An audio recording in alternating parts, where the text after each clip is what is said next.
When my son passed, his wife inherited the house and $55 million. Then she threw me out saying, "You're not welcome here. Go die in a dumpster." Days later, the lawyer chuckled and asked, "Did you listen closely to the will?" What came next made my daughter-in-law faint.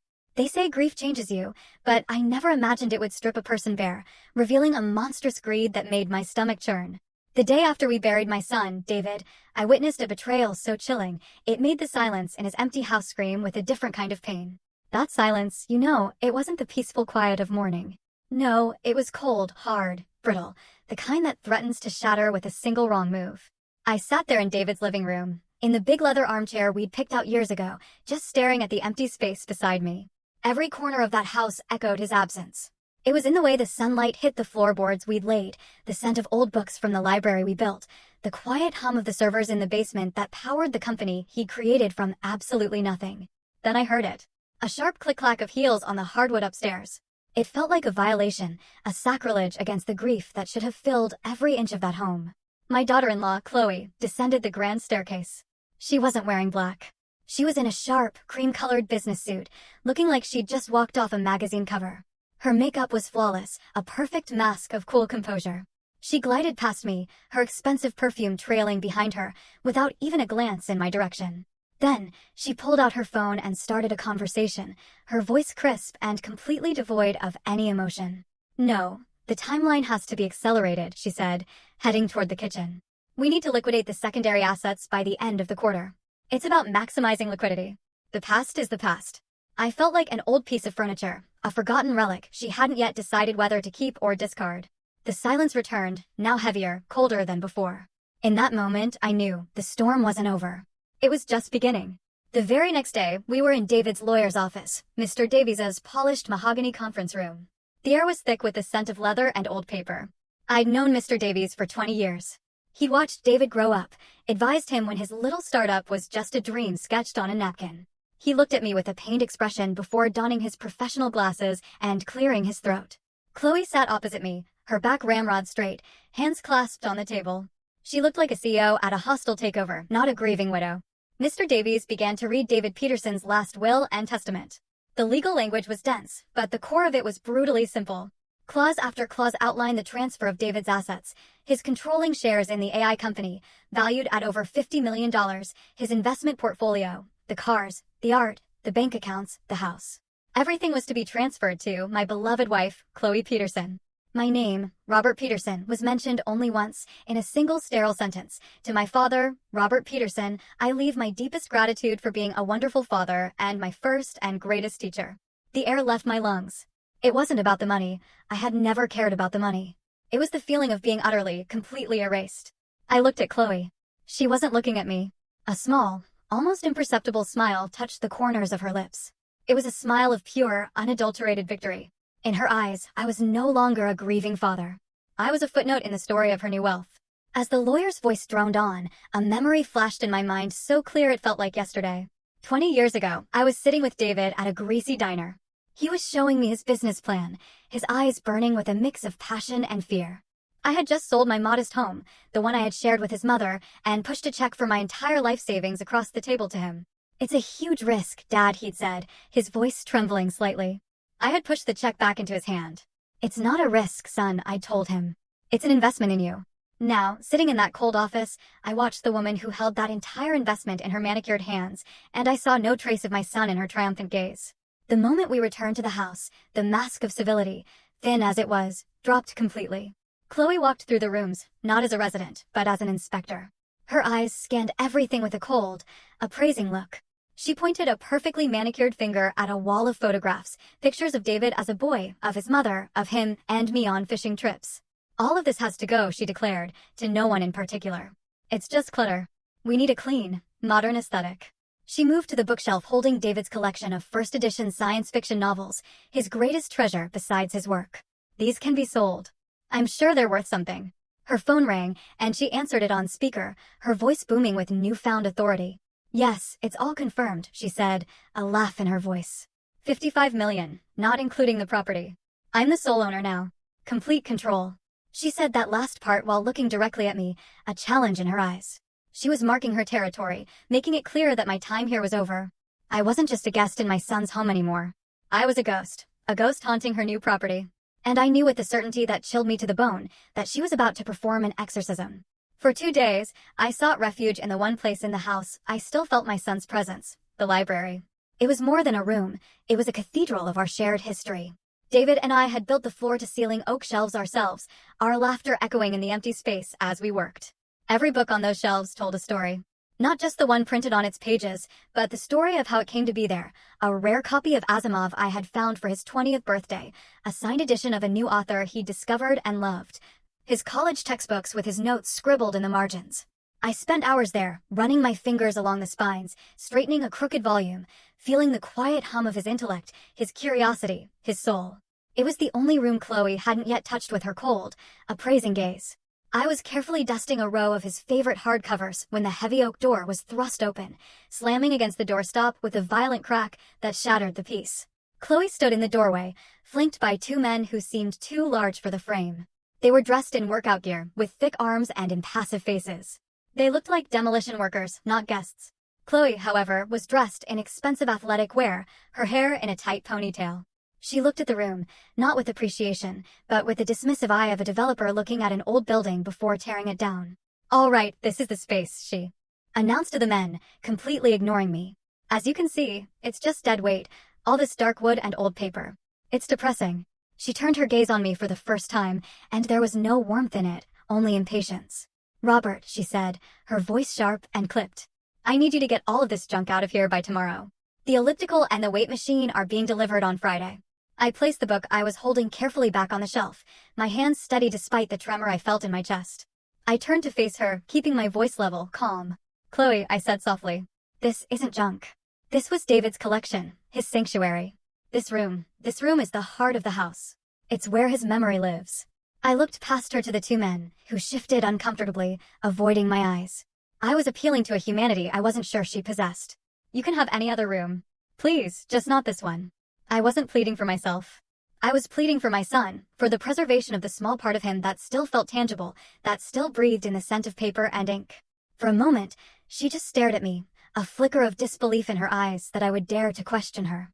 Then a short, ugly laugh escaped her lips. "Memory? What good is memory? You can't liquidate memories, Robert." Her face, once a mask of cool indifference, began to twist into something genuinely ugly. The civility was gone. The pretense was over. This was the real Chloe, the one my son must have seen, the one he must have tried to protect me from. Her voice rose with each word, growing louder, harsher, echoing off the silent, watching books. "I am so tired of you moping around this house like a ghost, touching everything, reminding me of a past I want to forget." She took a step forward, her finger jabbing the air in my direction. "This is my house now, my life, and you are not part of it." Then came the words. The words that would burn themselves into my mind forever. The words that would become the fuel for everything that came next. "You are not welcome here anymore," she screamed, her face red with fury. "Get out of my house. Go die in a dumpster for all I care." She turned to the 2 silent giants beside her, her voice dropping to a low, vicious command. "Get him out." Before I could react, they moved. One took my left arm, the other my right. Their grips were like iron. There was no malice in their actions, just a detached efficiency, as if they were removing a piece of unwanted furniture. I didn't struggle. The fight had already left me, replaced by a profound, hollow shock. They guided me out of the library, my feet stumbling on the Persian rug. I had one last look at the room, my son's sanctuary, before the heavy oak door was pulled shut with a final, definitive click. The lock turned. I had been expelled from my own son's heart. The heavy front door slammed shut, and the sound echoed not like wood hitting a frame, but like a final judgment. I heard the sharp metallic sound of the deadbolt turning, a sound that locked me out of my own life. I stood on the stone pathway, the manicured green lawn stretching out on either side of me. On the grass, looking absurdly out of place, sat my old leather suitcase. Chloe must have packed it herself, a final act of dismissive charity. I imagined her touching my belongings, her hands judging my worn-out sweaters and old books before stuffing them into the bag, and having one of her hired men toss it outside like a piece of trash. The humiliation was a physical thing, a cold not tightening in my stomach. The sky above was a uniform, unforgiving gray, the color of wet concrete. A cold wind began to stir, rustling the leaves of the great oak tree David and I had planted when the foundation of the house was first laid. Then the first drop of rain hit my cheek. It was cold. Another followed, then another, until a steady, miserable drizzle began to fall, soaking into the shoulders of my thin coat. I didn't move. I just stood there, letting the rain mix with the silent tears I hadn't realized were streaming down my face. I looked up at the house, our house. I saw the bay window of the library, dark and empty. I remembered David insisting on that window, wanting a place where he could read with the morning light pouring in. I saw the stone facade around the entryway, remembering the weekend we spent setting the stones ourselves, our hands raw and our faces beaming with pride. Every brick, every window, every shingle was a memory. And now it was a monument to a broken promise. The cold rain on my skin seemed to wash away the years, pulling a memory from the depths of my heart with aching clarity. I was suddenly standing in a different yard, in front of a much smaller house 25 years ago. David was a teenager, all lanky arms and earnest ambition, helping me fix a broken fence post. His hands were clumsy but determined. I remember stopping our work and putting a hand on his shoulder. "A man's character isn't what he owns, David," I had told him, the words feeling as true then as they did now. "It's what he's willing to protect. His name, his honor, his family." David had looked from our modest little house to the horizon, his young eyes filled with dreams. He had smiled, a flash of the brilliant man he would become. "One day, I'm going to build us a great house, Dad," he had said, his voice full of unwavering certainty. "A place so big and strong that you'll always have a home. It won't be my house. It'll be our house." The memory faded, leaving behind an ache more profound than any physical blow. That promise, that beautiful, heartfelt promise from a son to his father. That was what Chloe had truly thrown out onto the lawn. That was what she had slammed the door on. The $55 million were just numbers on a page. The house was just wood and stone. But that promise was the sacred foundation of my life, and she had desecrated it. Standing there in the soaking rain, I felt the grief and shock finally recede, replaced by something else, something hard and cold and clear. The pain was transforming, crystallizing into a single sharp point of purpose. I straightened my back, pulling my shoulders from their defeated slump. I gave the house one last long look. It was not a look of sorrow anymore. It was a look of assessment, a look of resolve. I walked across the wet grass, my shoes sinking slightly into the soft earth. I grasped the handle of my suitcase. It felt solid in my hand. Without looking back, I began the long walk down the driveway toward the street. Each step a silent vow. The game was not over. She had just made her move. Now it was my turn. I must have looked a sight, standing on the curb in the rain, a man in his 70s with a single suitcase and a life suddenly erased. A yellow taxi slowed as it passed, its headlights cutting through the dreary afternoon. I raised my hand, and it pulled over. The driver, a young man with kind eyes, didn't ask any questions as he put my bag in the trunk. "Where to, sir?" he asked. I didn't want to go to a friend's house. I couldn't bear their pity, not yet. I needed anonymity. A place where I could think. "The Starlight Motel," I said, naming a place I remembered from years ago, far out on the highway. A place people went when they didn't want to be found. The drive was a blur of smeared city lights and the rhythmic thump of the windshield wipers. Each beat seemed to say, "What now? What now? What now?" We left the manicured suburbs behind, the grand houses giving way to strip malls and industrial parks.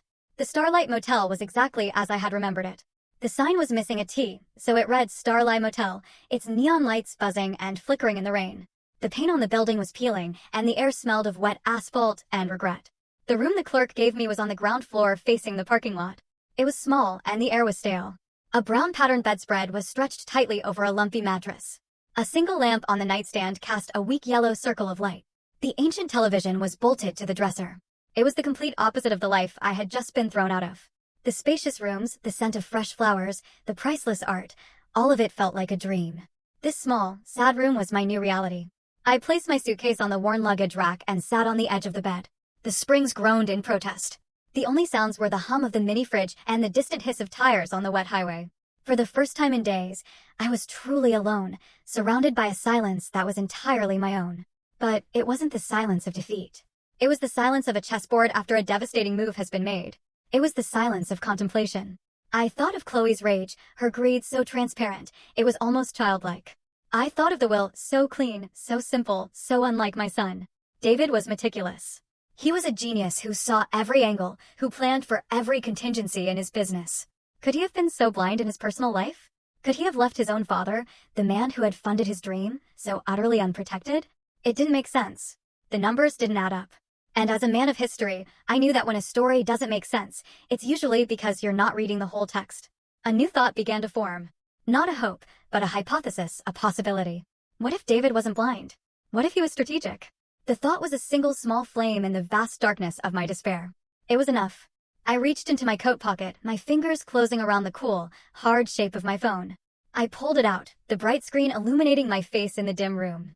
My thumb scrolled past the names of friends I couldn't yet face, past the numbers of services I didn't yet need.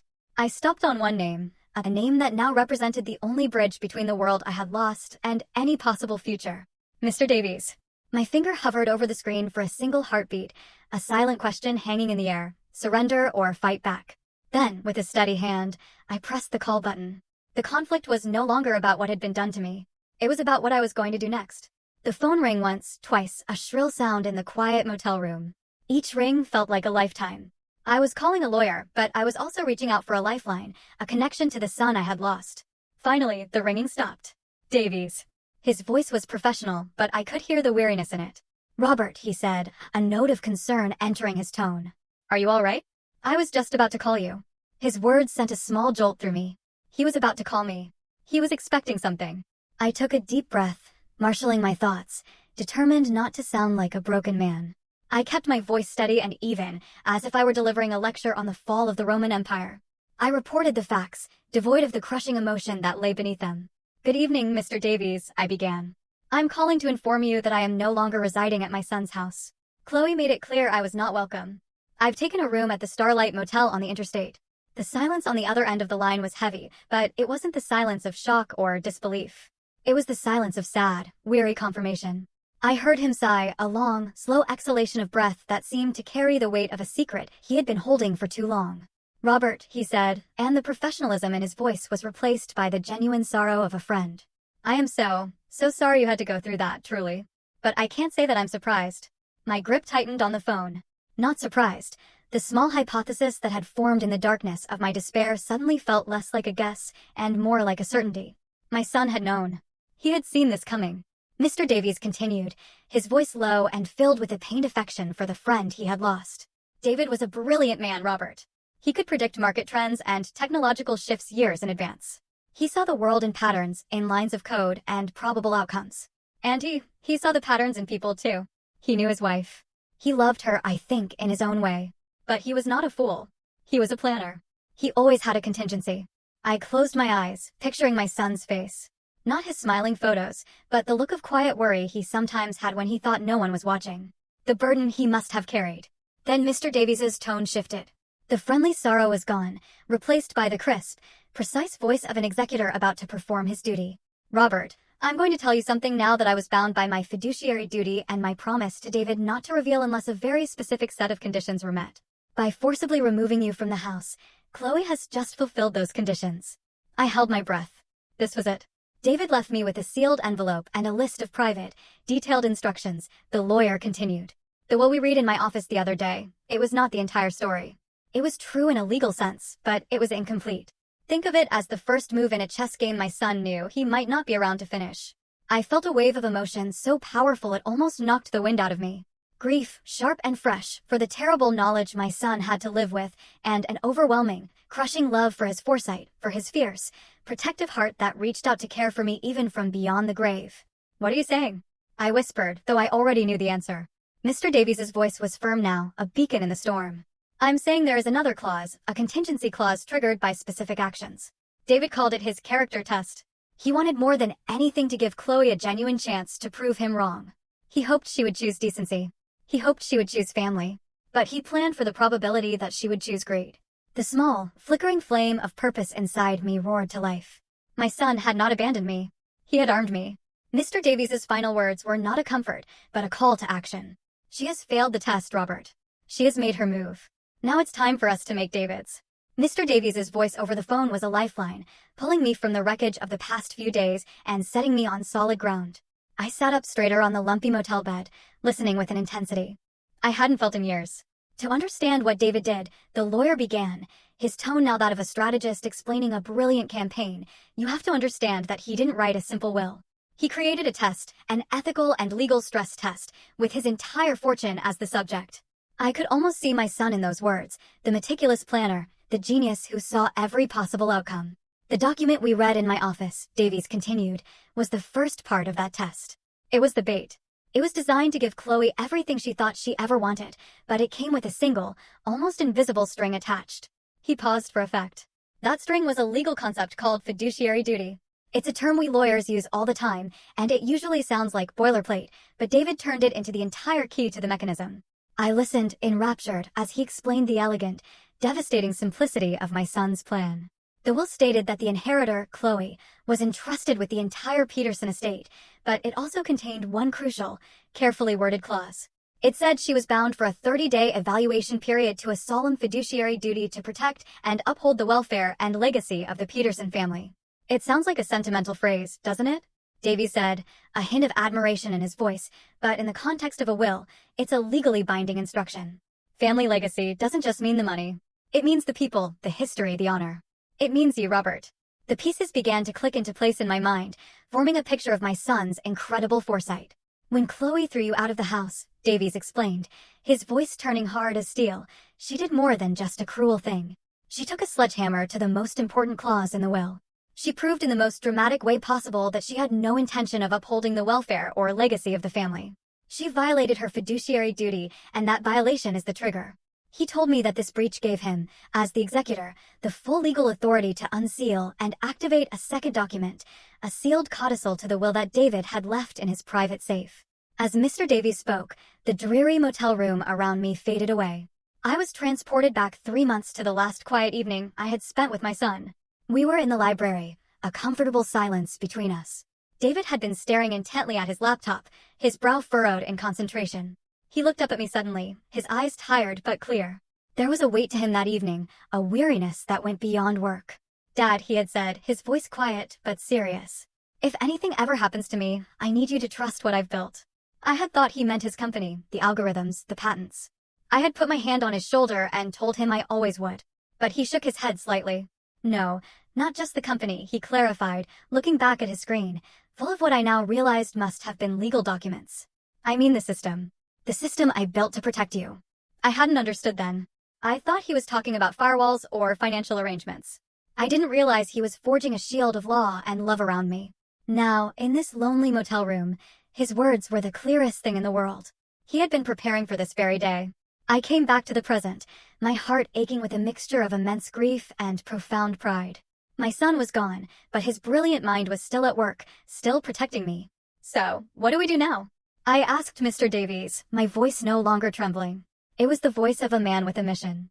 Now, we follow David's instructions to the letter, Davies replied, his voice all business. And his instructions were very clear. We do not confront her. We do not reveal our hand. David's plan was more elegant than that. He knew that true character is revealed not when it's challenged, but when it thinks no one is watching. He laid out the next steps. Chloe believes she is one of the wealthiest women in the country. We need her to believe that with all her heart. But when she tries to spend that money to liquidate those assets, to exercise that power, she will find that the doors are all locked. He explained that he would use his legal authority as executor to place temporary holds on everything, citing standard procedural delays, estate valuations, and tax assessments. It would be a death by 1,000 paper cuts. She would be a queen with an empty treasury. She will grow frustrated, then angry, then desperate, Davies said. David knew she had no patience. He designed the trap to prey on her own worst instincts. He gave her all the rope she could ever want, Robert. Now we just have to wait for her to tie her own noose. Trust the system. Trust your son. I hung up the phone, the silence of the motel room no longer feeling empty, but charged with purpose. The game had been set by my son long ago. It was time for me to play my part. The plan Mr. Davies laid out over the phone was both simple and breathtakingly complex.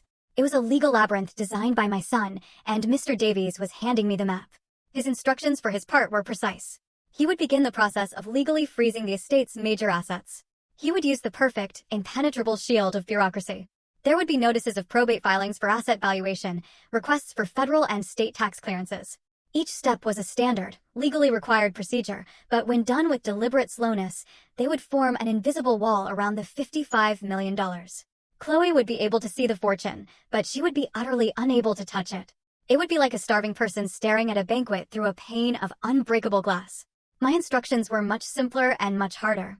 You, Robert, must disappear, Mr. Davies had said, his voice firm. Not forever, just for a few days. Let your trail go cold. Don't answer your phone if anyone calls. Don't reach out to old friends.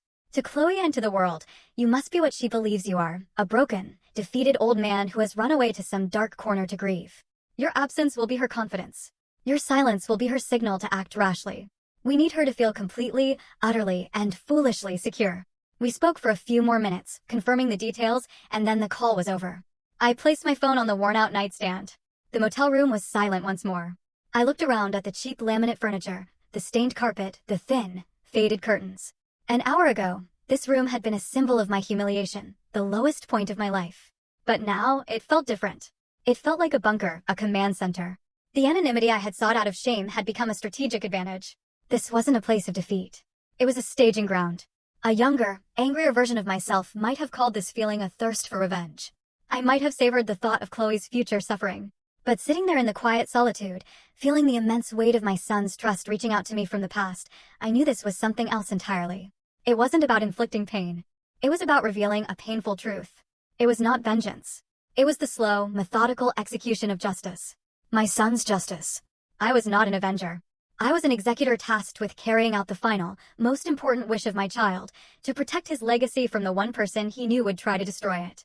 The plan was a masterpiece of legal and psychological engineering, but it was built upon a single critical assumption: Chloe's boundless arrogance. A sliver of doubt entered my mind. Could anyone truly be so blinded by greed, so utterly lacking in caution? The plan required her to not just walk into the trap, but to sprint into it, laughing all the way. She would have to ignore all the red flags, all the procedural delays, and believe only what she wanted to believe. It seemed like a flaw in an otherwise perfect design. I worried she might sense something was wrong, that she might hire a competent lawyer of her own who would advise patience. And then I had to question myself. Did I have the strength to see this through? My role was to remain silent, to watch from the shadows as she, for a time, celebrated on the grave of my son's memory. I would have to endure the thought of her parties, of her tearing down his library, of her erasing his presence from the home we built. It would require a level of self-control I wasn't sure I possessed. The instinct to fight, to scream, to confront her, was a powerful one. I looked at the dark screen of my phone at my own tired reflection. Staring back, I saw the face of a grieving father. But beneath the grief, I saw the history professor, the man who understood that the most important battles are often won, not on the field, but in the quiet archives, through patience and the careful study of the facts. David had studied his opponent. He had laid out the strategy. He trusted me to execute it. I would not let him down. Reaching out with a steady hand, I pressed and held the power button on my phone. The screen flickered and went black. The first step of the plan was complete. I had disappeared. For the next 3 days, I followed Mr. Davies's instructions to the letter. I lived in a state of self-imposed exile, a ghost in a cheap motel room. The television remained off. My phone remained a dark, silent rectangle on the nightstand. The world outside my window, with its endless river of highway traffic, ceased to exist. I didn't know it at the time, of course, but as I sat in that quiet, contemplative solitude, Chloe was doing the exact opposite. She was exploding into the world with the force of a financial supernova, a spectacle of consumption so grand it was almost an art form. Mr. Davies later filled me in on all the details, his voice a dry, factual report over the phone. He painted a picture of a woman so completely consumed by greed that she couldn't see the cliff edge just beyond her brand new $1,000 shoes. Her first stop, he told me, was a whirlwind tour of the most expensive boutiques the city had to offer. She moved through them not like a shopper, but like a conqueror, claiming tribute, handbags from designers whose names I didn't even know, watches that cost more than my first house, dresses she would likely only wear once. She wasn't just buying things. She was buying a new identity, shedding the skin of her old life and wrapping herself in a cocoon of obscene luxury. From there, she went to a supercar dealership, the kind of place with polished concrete floors and more security guards than cars. She didn't browse. She simply pointed at the most ostentatious vehicle in the showroom, a blood-red sports car with doors that opened upwards like wings. She put down a substantial, non-refundable deposit with a flick of her credit card. The salesman, Mr. Davies learned, had asked when she would pay the remaining balance. Chloe had laughed, a tinkling, condescending sound. "Oh, as soon as some boring little estate paperwork clears up," she had said. "Don't worry, the money is there." But her most egregious act, the one that felt like a personal violation even when heard secondhand, was what she planned for the house. She hired a famous interior designer, a man known for his cold, brutally minimalist style that was the antithesis of the warm, comfortable home David and I had created. He and Chloe had walked through the house, and Chloe had issued decrees like a petty tyrant. The warm oak floors were to be ripped out and replaced with white marble. The comfortable, custom-built furniture was to be sold. But she saved her greatest venom for the library. Mr. Davies's private investigator had recorded her conversation with the designer. This room, Chloe had said, her voice dripping with disdain, is a morgue. All these dusty old books and this dark, depressing wood. I want it gutted. I want white walls, chrome, glass, and a personal juice bar right over there. She was pointing, the investigator noted, directly at the spot where David's favorite reading chair had sat for over a decade. She wasn't just redecorating. She was performing a ritual cleansing, systematically erasing every trace of my son and of me. The crescendo of her hubris was the party. She threw a massive catered affair 3 nights after she had thrown me out. The house was filled with strangers, an entirely new set of friends who had miraculously appeared in her life at the exact same time as the $55 million. Champagne flowed, a DJ played loud, pulsing music, and Chloe held court in the center of it all, soaking in the adoration of her new followers. She was radiant, triumphant. And at some point in the evening, Mr. Davies' source told him, one of the new friends asked about David's father. Chloe had paused, placing a dramatic hand on her chest, as if the question caused her great pain. "Oh, Robert," she had sighed, her voice carrying across the hushed circle of listeners. The poor dear man. He was just so overwhelmed by everything. The grief, the legal matters. He couldn't adjust to this new reality. She had shaken her head sadly. "I believe he checked himself into a quiet little nursing home up north somewhere. It's for the best, really. He just doesn't belong in this world." Listening to Mr. Davies recount that part, a strange calm washed over me. I felt no anger, no rage. I only felt a profound, cold pity. She was dancing in a house of cards, toasting to a future that had already been signed away. She believed she was the queen of a new and glittering kingdom, never once realizing she was just a temporary actress on a stage my son had so carefully built. And the final act, I knew, was about to begin. The trap had been set, the bait had been taken, and now the walls were about to start closing in. The day after her party was meant to be the first day of her new reign. As Mr. Davies later recounted it to me, Chloe woke up late, the sunlight streaming into the master bedroom she now occupied alone. The house was quiet. The caterers had cleaned up the evidence of the previous night's grand affair. She likely felt on top of the world, a queen in her castle, the undisputed master of a $55 million universe. She decided to begin her day and her new life with an act of casual, triumphant consumption. She drove David's luxury sedan, a car she now considered hers, to a chic downtown cafe, after a brief, satisfying stop at her new favorite jewelry store. It was there, surrounded by the quiet clinking of porcelain and the murmur of the city's elite, that the first crack appeared in the foundation of her perfect world. After ordering a ridiculously expensive coffee and a pastry, she presented her new black credit card, the one linked directly to the main estate account. The barista swiped it. A moment passed. He swiped it again. A small, polite frown appeared on his face. "I'm sorry, ma'am," he said, his voice low enough to avoid a scene. "It's been declined." Chloe laughed, a sound of pure disbelief. "That's impossible," she said, her voice a little too loud. "Try it again." He did. The result was the same. Annoyance flickered across her face, replaced by a flash of embarrassment as she noticed a woman at a nearby table glance over. She handed him a different card, also linked to the estate. It too was declined. Flustered, she paid with the last of the cash in her designer handbag and retreated to her car, her face a mask of cold fury. She immediately called the private banking line. The representative who answered was impeccably polite, which only seemed to fuel her anger. "Yes, Mrs. Peterson," the banker said after a moment. "I see the issue. There appears to be a temporary procedural hold placed on all accounts associated with the Peterson estate." Chloe's voice was sharp. "Eh, what? I am the sole beneficiary. That is my money. Remove the hold immediately." There was a soft electronic shuffling sound on the other end of the line. "Ma'am, I'm afraid I can't do that," the banker said, his voice still maddeningly calm. "The request was filed this morning by the executor of the estate, Mr. Davies. It's a standard hold pending a full asset valuation for probate court. My hands are tied." Chloe sat in her car, the engine silent, and stared at the glittering storefronts. For the first time, a cold tendril of real fear snaked its way into her heart. She drove home, her mind racing. When she walked through the front door, her phone was ringing. It was the celebrity interior designer. His voice, usually so fawning and effusive, was clipped and annoyed. "Chloe, darling," he said, dispensing with pleasantries. "There's a bit of a problem.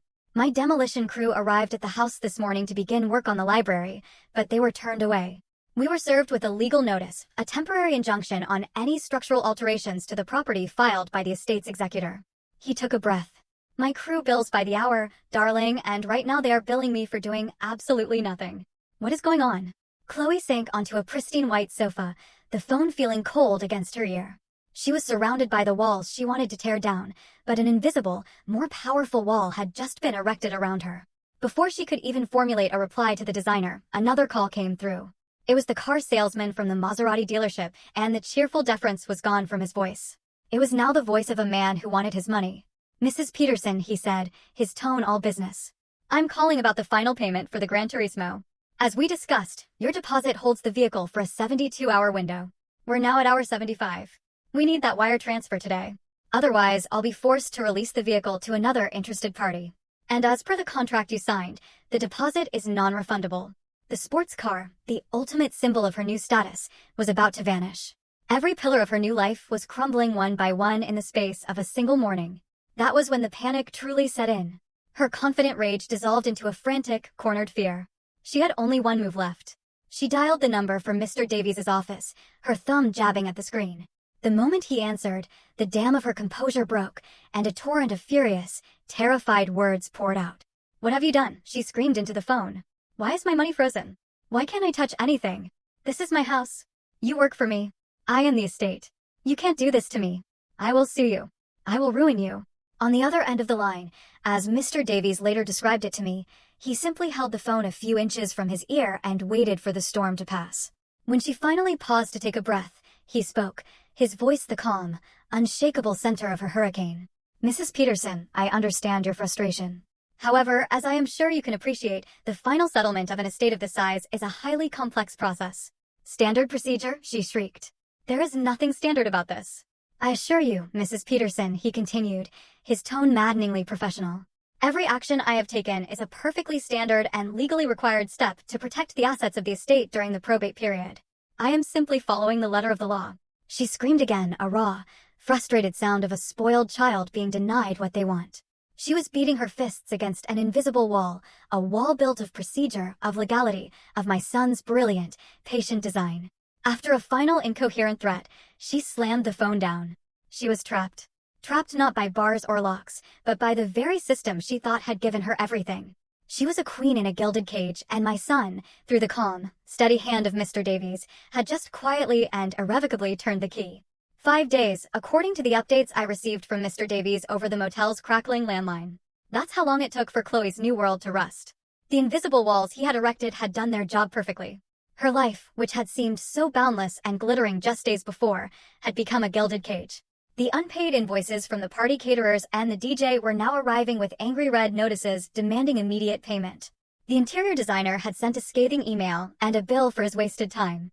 The car dealership had called one last time to inform her that her deposit was forfeited and the red sports car had been sold to someone else. Her new wealthy friends, the ones who had toasted her name with her own champagne, suddenly became impossible to reach. Her calls went to voicemail. Her texts were left unread. The silence in that vast, empty mansion must have been deafening. She was the queen of a paper kingdom, and a slight breeze had just blown it all away. Her first reaction, Mr. Davies' investigator reported, was a frantic, desperate search for me. The power dynamic had flipped so completely, it was almost poetic. The woman who had ordered me to go die in a dumpster was now scouring the city for the very man she had discarded. Her desperation, I imagine, was fueled by a last flicker of her arrogance. She likely believed that if she could just find me, she could bully or threaten me into calling off the lawyer and releasing her money. She drove to the homes of my old friends, men and women she had always treated with dismissive contempt, but at every door she was met with polite, firm denial. "I'm sorry, Chloe, we haven't seen Robert. No, he hasn't called." Each closed door was another reflection of the one she had slammed in my face. She, the new millionaire, was the one being turned away. She, the master of the house, was the one who was no longer welcome. By the afternoon of the 5th day, her anger had burned itself out, leaving behind only the cold, gray ashes of desperation. Every avenue was a dead end. Every call was a failure. She was utterly and completely powerless. There was only one place left to go, one person left to appeal to. She had already tried screaming at Mr. Davies. This time, she would have to try a different tactic, humility, or at least a performance of it. As she made her way to his downtown office, stripped of her bluster and bravado, she must have felt the true weight of her situation for the first time. She was a $55 million heiress who couldn't afford to pay a parking meter. And that is what led her finally to the quiet, wood-paneled waiting room of Davies, and Finch. Mr. Davies had called me at the motel that morning. His voice was calm, but I could hear a note of finality in it. Robert, he had said simply, it's time. I think she's ready to listen. He had sent a car for me, and I had put on my best suit, the simple navy one I had worn to my son's wedding. I had been sitting in that waiting room for about an hour, not with anxiety, but with a profound sense of calm. I was not a victim waiting for an apology. I was a father about to carry out his son's final wishes. I was reading a book on Roman history, the familiar weight of it in my hands, a comforting anchor. The door to the waiting room opened softly. I didn't look up immediately. I finished my paragraph first, then slowly I lowered my book. She was standing there, hesitating on the threshold. She looked nothing like the conquering queen from the Will Reading or the raging fury from the party. Her expensive clothes were wrinkled. Her perfect hair was in disarray, and her eyes were wide with a fear she could no longer conceal. She looked lost and small. Her eyes scanned the room, likely looking for the receptionist. And then they found me. They locked onto my face. And in that instant, I saw it all happen. The confusion, the shock, and then the dawning, sickening horror of comprehension. The realization that this wasn't a series of unfortunate bureaucratic mistakes. It wasn't a problem that could be fixed. It was a plan, a meticulous, perfectly executed plan. And the quiet, insignificant old man she had thrown out into the rain like a piece of trash was sitting at the very heart of it. I watched the cascade of emotions ripple across Chloe's face. It happened in a fraction of a second, but for me it felt like an eternity. First, there was simple confusion, the kind you see when a familiar room has been inexplicably rearranged. Then a flash of pure, undiluted shock as her brain finally processed the impossible fact that I, the ghost she had exorcised, was sitting right there in front of her. And finally, that shock curdled into a deep, primal fear. The look of a chess player who has just realized they have been in checkmate for the last 5 moves. The desperate pleading speech she had likely rehearsed all the way to the office died on her lips. The arrogance, the anger, the fury, all of it evaporated, leaving behind a raw, trembling panic. "Robert," she whispered, her voice barely audible. Then, as if remembering the role she was supposed to play, she tried again, forcing a term of affection that now sounded like a curse. "Father," she stammered, taking a hesitant step into the room. I've been looking for you everywhere. I was so worried." The lie was so transparent, so pathetic, that it was almost pitiful. She was trying to rewrite the history of the last 5 days in a single desperate sentence. She was trying to pretend she was a concerned daughter, not a failed tyrant. I simply looked at her. I did not smile. I did not frown. I offered her no anger to fight against, no pity to cling to. I said nothing. In that moment, I understood that silence was the most powerful tool I possessed. There were no words that needed to be spoken. My silence was a mirror, and in it she was forced to see the reflection of her own cruelty, her own greed, her own choices. It was a more damning accusation than any shout, any accusation, any tear-down could ever be. She crumbled under the weight of that quiet gaze. Her eyes started around the room, looking for an escape, for someone to rescue her from the uncomfortable truth. "I didn't mean for it to happen," she continued, her voice cracking, the words tumbling out in a disorganized plea. They got out of hand. The pressure. I wasn't thinking." Her voice trailed off. She could see it in my eyes. She knew that I knew. The performance was over. Just as the silence stretched to its breaking point, the door to the main office opened. Mr. Davies stood there. He was dressed in a dark, conservative suit, his face a perfect mask of professional gravity. He did not acknowledge Chloe's distress or her stammered apologies. He simply looked at her, then at me, his gaze communicating a deep and somber understanding. "Chloe, Robert," he said, his voice calm and steady, cutting through the tension like a blade. "If you'll please join me in the conference room, we can begin." He held the door open. I closed my book, placing it carefully on the end table beside my chair. I stood up, my movements slow and deliberate. I was not the stooped, defeated man who had been shoved out into the rain. I felt a lifetime of quiet dignity settle on my shoulders. I walked towards the conference room. After a moment's hesitation, Chloe followed. She was no longer a queen leading a procession. She was a defendant being led to the dock. The 10 steps from the waiting room to that conference room felt like a multitude. With every step, the last vestiges of her power seemed to fall away. I was no longer the man she had thrown out, and she was no longer the woman who held the world in her hands. We were simply a father and a daughter-in-law about to face the final, unalterable truth of my son's legacy. And I was ready. We sat at the long, polished conference table. Mr. Davies was at the head, a position of calm, quiet authority. I was on his right and Chloe was on his left, a vast expanse of gleaming mahogany between us. The air in the room was still and heavy, like the air before a thunderstorm. Chloe sat rigidly in her chair, her hands clenched in her lap. She was trying to project an image of a wronged woman, a victim of bureaucratic error, but the fear in her eyes betrayed her. She was a cornered animal, and she knew it. Mr. Davies began, his voice devoid of emotion. A simple statement of fact. "Thank you for coming in, Chloe," he said. "You are here today because you have found yourself quite suddenly unable to access the assets of your late husband's estate. The reason for this, I assure you, is not a mistake. It is, in fact, quite simple." He slid a single document across the table toward her. It was a copy of the will that had been read just over a week ago. "If you recall," he said, his voice even and measured, "this document appointed you as the primary beneficiary and steward of the Peterson estate. But it also, in Section 2, bound you to a specific, legally enforceable fiduciary duty." He had a second copy, and he tapped a highlighted paragraph with his pen. "The clause states that the inheritor, for a period of 30 days, assumes a solemn duty to protect and maintain the welfare of the immediate family and the integrity of the Peterson family legacy." He let the words hang in the air for a moment. 30 days, Chloe. A probationary period. You could call it a time for evaluation, to be overseen by me as the executor of the estate.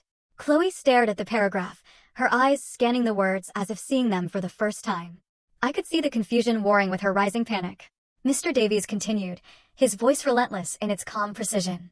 5 days ago, on the afternoon of September 17th, you committed a profound and irreversible breach of that duty. He slid a second, much thinner folder across the table. It landed softly next to the will. "This is a sworn affidavit from your father-in-law, Robert Peterson. It details how you forcibly ejected him, the only other living member of the immediate Peterson family, from the home. It states that you instructed him to, and I am quoting directly from his statement, go die in a dumpster." Hearing my own story recounted in that sterile legal setting, hearing her ugly words repeated back to her, felt like a final, somber validation. Chloe flinched as if he had struck her. The last of the color drained from her face. She looked from the folder to me, and then to Mr. Davies, her mouth opening and closing silently. She had no defense. There was no lie she could tell that would be more powerful than the simple, documented truth. Mr. Davies leaned forward slightly, his gaze unwavering. "You see, Chloe, this first will wasn't just a legal document. It was a question. A question my client, your late husband, needed a definitive answer to. And the question was this: were you a worthy steward of his life's work? Were you a worthy protector of his family?" I watched her as the terrible truth began to dawn. She wasn't a player in a financial game. She was the subject of a moral experiment, and she had failed in the most spectacular way imaginable.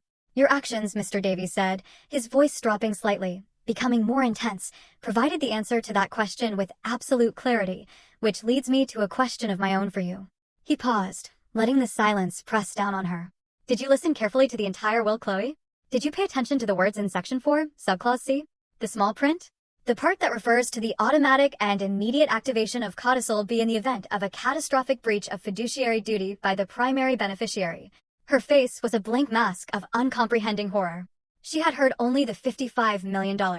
She had heard only the house. The rest had just been noise. Mr. Davies reached into the leather briefcase that sat beside his chair. I watched him, my heart beating a slow, steady rhythm. He didn't pull out a thick legal binder or a stack of papers. He pulled out a single, elegant, cream-colored envelope. It was sealed with a circle of dark blue wax, impressed with the Peterson family signet ring, the one I had given David on the day he graduated from college. The lawyer placed the envelope in the exact center of the polished table. It sat there, a quiet, unassuming object that held the power of an earthquake. Chloe stared at it as if it were a venomous snake. Mr. Davies folded his hands. "This codicil, Chloe, legally voids the document we read last week in its entirety. This," he said, his voice resonating with the final, unassailable truth, "is David's true and final will." Mr. Davies took a small silver letter opener from his desk set and slid it carefully under the blue wax seal. The sound of the paper tearing was a sharp, final rip in the silent room. He unfolded the single sheet of paper it contained. I saw my son's familiar, clear handwriting, and my breath caught in my chest. David's true intentions were not buried in pages of legal jargon. They were stated with a clarity that was both loving and ruthless. Mr. Davies placed the paper on the table and began to read, his voice the calm, steady instrument of my son's final command. "This is codicil to the last will and testament of David Peterson," he began. "Activated this morning by the authority granted to my executor. It hereby renders all previous versions of this will null and void. The disposition of my estate is as follows." He looked directly at Chloe, whose eyes were wide with a terror so profound it seemed to have stolen her breath. 1. Davies read, "All my assets, without exception, including all shares in Peterson AI, all financial portfolios, and the residential property at 114 Willow Creek Lane, are to be transferred immediately into a newly formed irrevocable trust to be known as the Peterson Legacy Trust. He paused, letting the weight of the words sink in. 2. The sole trustee, manager, and administrator of the Peterson Legacy Trust will be my father, Robert Peterson. I felt an immense, humbling weight settle on my shoulders. A duty. A purpose. 3. Davies continued, his voice unwavering. The primary mission of this trust will be to fund and oversee the David Peterson Tech Scholars Foundation, a charitable entity dedicated to providing technology and engineering education and scholarships to underprivileged children, a cause my son cared about deeply. And then he came to the final provision. He looked at Chloe once more before reading it. 4. To my wife, Chloe Peterson, the trust will provide a monthly stipend of $2,000. He let that number hang in the air, a pathetic fraction of the millions she had tasted. This stipend is contingent upon her maintaining verifiable full-time employment. She will be permitted to reside rent-free in the guest cottage on the property. Any violation of these terms or any decision to cease working will result in the immediate and permanent termination of all financial support. It wasn't a punishment of pure poverty. It was, in its own way, so much worse for her. My son wasn't leaving her to starve. He was sentencing her to a life of ordinary, honest work. A life of responsibility, the very kind of life she had married him to escape. The color had completely vanished from her face, leaving a pale, waxy mask. She shook her head, a tiny, almost imperceptible motion, as if trying to physically deny the reality of the words she was hearing. The $55 million empire, the sports car, the parties, the power, it had all been a fantasy, a week-long dream from which she was now having the cruelest awakening. As Mr. Davies neatly folded the single sheet of paper and placed it back in its envelope, the finality of the moment struck her. A small, choked gasp escaped her lips. Her eyes rolled back in her head, and with a soft sigh, she slumped sideways out of her chair and collapsed onto the thick carpet in a dead faint. The great and powerful queen of the Peterson estate was gone, and in her place was just a woman unconscious on the floor of a lawyer's office, with a future she had single-handedly destroyed. My sons will have been done. 6 months passed. 6 months in which the world for me was not just rearranged, but reborn. The silence of the motel room was replaced by the chaotic, wonderful noise of creation. The ghost who had been haunting the hallways of a past life had found a new and vibrant purpose. I was standing at a podium, the scent of fresh paint and new beginnings in the air. I was wearing the same navy suit I had worn to Mr. Davies' office, but it no longer felt like armor for a confrontation. It felt like the uniform of a custodian, the proud guardian of a dream.